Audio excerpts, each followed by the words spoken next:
Hello, spaceman. Welcome back to my dark corner of this sick world.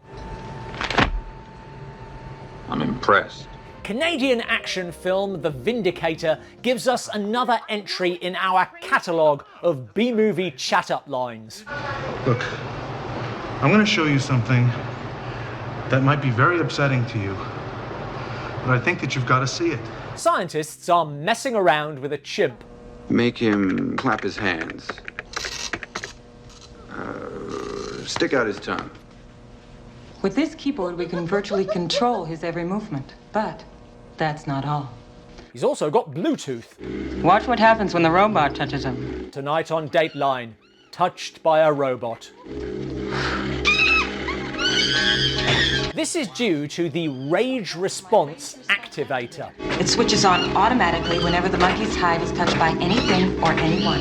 As you can imagine, the practical applications of a chimp that goes berserk if anyone touches it are limitless. Let's see what happens when he's really provoked. Some movies like to slowly establish the bad guy. Others have him killing chimps from the get-go. Alex White is doing unethical experiments, and researcher Carl is onto him. I want some answers, Alex, or I'm gonna blow the whistle on you. But Carl's a decent family man with a baby on the way. How are we doing? Fine. I'm sure nothing bad will happen to him. Get me the hell out of here! His death, engineered by colleague Massey, affords White an opportunity. We are preserving the brain in an oxygenating solution. Looks kind of creepy.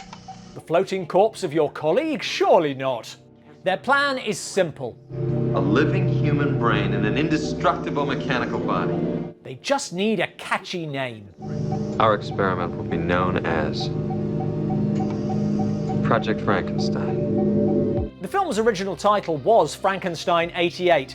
I can't stress enough how little it has to do with Frankenstein, but then, The Vindicator doesn't make a whole lot of sense either. Anyway, surely there can't be any danger in this? I still don't understand why you connected the Rage Response Activator to the computer. If he senses any kind of threat, he could turn into an uncontrollable killer. No. If you're going to reanimate the man you had killed, you might as well equip it to take bloody vengeance on you. After all, the commercial market for a cyborg you can't touch without it becoming violently psychotic is limitless. Then why isn't he working? Have you tried turning him off and on again? The best way to fix him is to remove the remote control that is his only safety feature.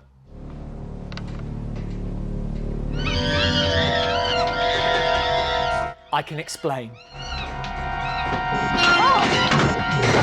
The primates escape, winning the Dark Corner's Night of the Lepus Award for unconvincing animal attacks.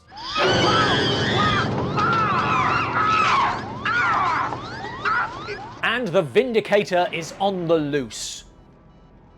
We've got the money shot, nothing else matters. Now he's out, the movie needs him to kill someone. And remember, all they have to do is touch him.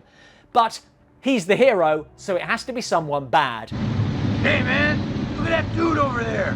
Bikers, the all-purpose cinematic bad guy. Come on, wherever you are. You, where are you? Movie bikers are hilarious. He looks like the Silver f***ing Surfer, man! In what way?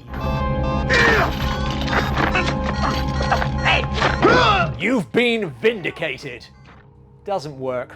Now, I would imagine creating an artificial man would take time, and yet Carl's pregnant wife Lauren has progressed not a trimester when he contacts her through their synthesizer.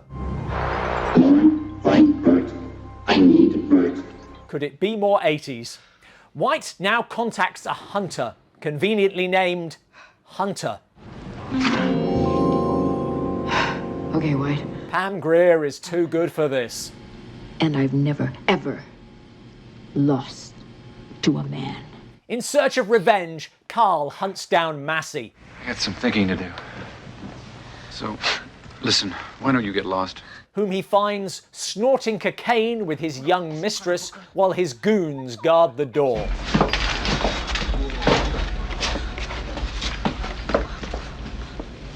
fine line between research scientist and mob boss. Carl,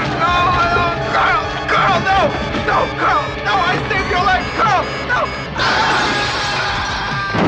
Vindication! Now, Hunter closes in.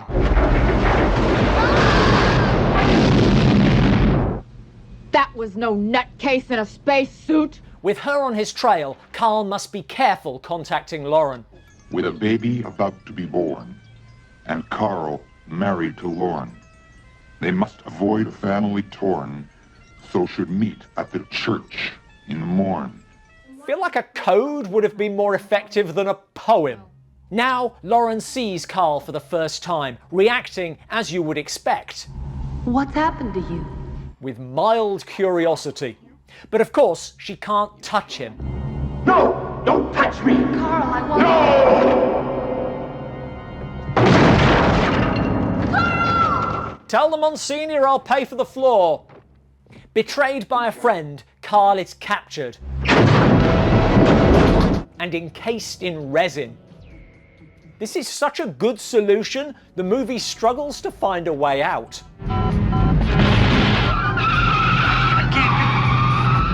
I'm horrified to learn that if something gets loose in the back of a lorry, the driver loses all control along with his brakes.